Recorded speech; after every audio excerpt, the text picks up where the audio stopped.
Hi-ho, hi-ho. It's up to Pocono we go. Welcome back, everybody. Now with the skinny on the Labor Day card at Pocono, here's Heather. That's right, we're going to head to Wilkes-Barre, and in this event, just watch the 3-horse Strad Hanover. He's going to be very easy to actually keep your eye on because he's the big gray horse in the race. You're going to love him. He's beautiful. Underway, and Strad Hanover pokes the nose out in front in the early going, also leaving in the center of the track Big John B. And those two are stride for stride here in the early going.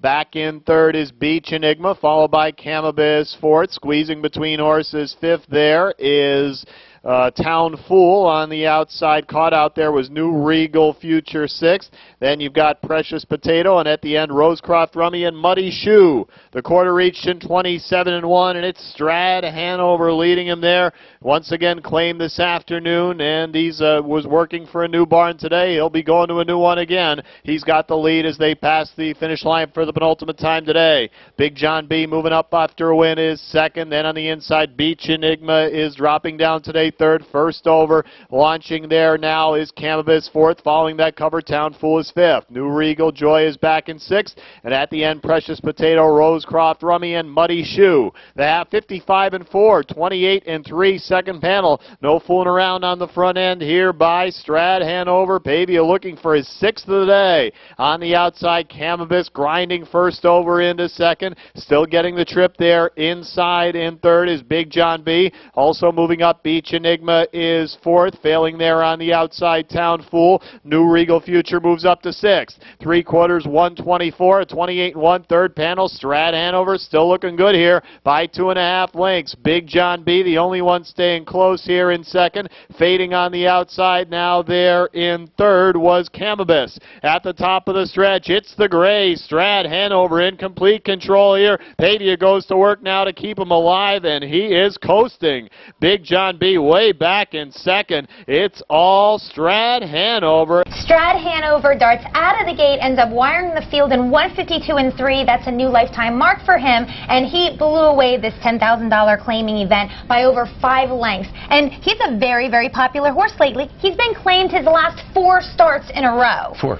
4. Wow. And you know who else is popular? Joe Pavia Jr. won 6 that day. So he actually won half of the card. There were 12 races. He won 6 of them. Nice. Yeah. Finishing cool. second was Beach Enigma, and Big John was third.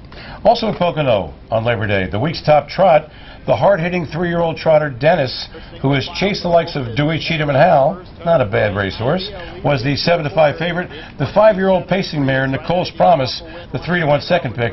Here's the call. Pavia has the hot hand today, and Bright Idea has the lead. The mare, Nicole's Promise, coming first over for that lead now as they hit the 3/8 mark, and she will clear. Bright Idea is back to second. Levity's Pride is third. Gap 2 out is Dennis there in fourth. The 3-year-old coming off back-to-back wins at the Meadows. Inside, Eddie Cash is fifth. Pitt and the Pendulum was a winner in this class last time, sixth. And Sauce 2K, a near miss last time, is the trailer. The half 55-4, 28-1. The second panel, predictably fast fraction for these top trotters. Nicole's Promise is calling the shots here with Jackson. Leads it by 1.5 lengths. Here comes Dennis now unleashing his run first over. That's the 7-5 favorite moving into second, still with a length to make up. Bright Idea is on the inside third. Boxed in fourth. Levity's Pride. Pitt and the Pendulum is stalled on the outside today. They're in fifth.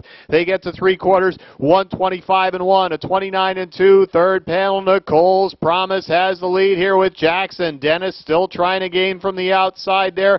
Moves to within 3/4 of a length. Bright Idea still has the rail there in third. At the top of the stretch, it's all Nicole's Promise. Now trots away by 3, by 4. Nicole's Promise looking good here. Dennis can do no more. Further back, Bright Idea, and Nicole's Promise is going to romp. Nicole's Promise, the mare who likes going against the boys, this time she got a measure of revenge. She went off at 3-2, and she won in 153-2. Dennis Fortback was a nondescript second. Levity's Pride was third. Now, you're probably real happy about the fact that the girls beat the boys, right? Well, I was going to say, you know, Hall & Oates wrote a song about this mare, Man-Eater. Ooh, I see. Yeah, a little jab at the boys there. Okay, let's go back. Let's harken back, way back in the time. Back to 1953. Oh, it was like yesterday to me. Oh, yeah. Where were you doing in 1950? Never mind. Anyway, we're going to go to the Hambletonian. It was contested at Goshen, New York. And a filly, another filly. This is like torture for me. This is a bad gender thing for me. But a filly who finished 17th in one heat came back to win the Hambo. But what I want you to notice is look at the driver and look at the drivers, the hats they wear. It's like women wear hats and they go on the boardwalk and they walk the boards on a Saturday night. Let me get a great looking hat. If they fall on their head, they die, because these hats are like nothing more than decoration. But anyway, the 1953 Hambletonian at Goshen is our blast from the past. Enjoy. Good time track at Goshen for the Kentucky Derby of trotting races, the Hambletonian. 20,000 fans are all eyes and all cheers as the record field battles it out in the third and final heat for a record purse of $63,000. Favored to cop both gold and glory is a filly named of Helicopter. Like her name, she's had her ups and downs, came in 17th in the first heat, but bounced back up to win the second.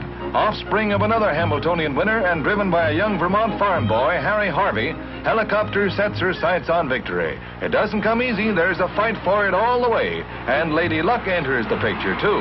Kimberly Kidd leading now, breaks stride as Helicopter pulls alongside, and it's Helicopter taking off for final victory. Fine finish for a fancy filly. Don't you love the way they did that back then? I mean, first of all, there was a gazillion horses in the race, and they all wore the funny hats. Did you like that or what? But it was interesting because they did it like a newsreel. Like, ladies and gentlemen, what happened? Harry Truman was the president. You know, those kinds of things. That's how they called the race, which was kind of weird. When we come back, we're going to have a look at whips. I knew that would get your attention. Sonny the Paddock Judge and his segment is coming up, and we'll talk about whips and how to use them properly. Stay tuned. One breeder has had more winners than any other. One breeder has produced the most world champions. One breeder has held the record for earnings since records have been kept. One breeder has dominated the industry with the top stallions, the best broodmares, and the most sought-after yearlings. Hanover Shoe Farms, the greatest name in harness racing.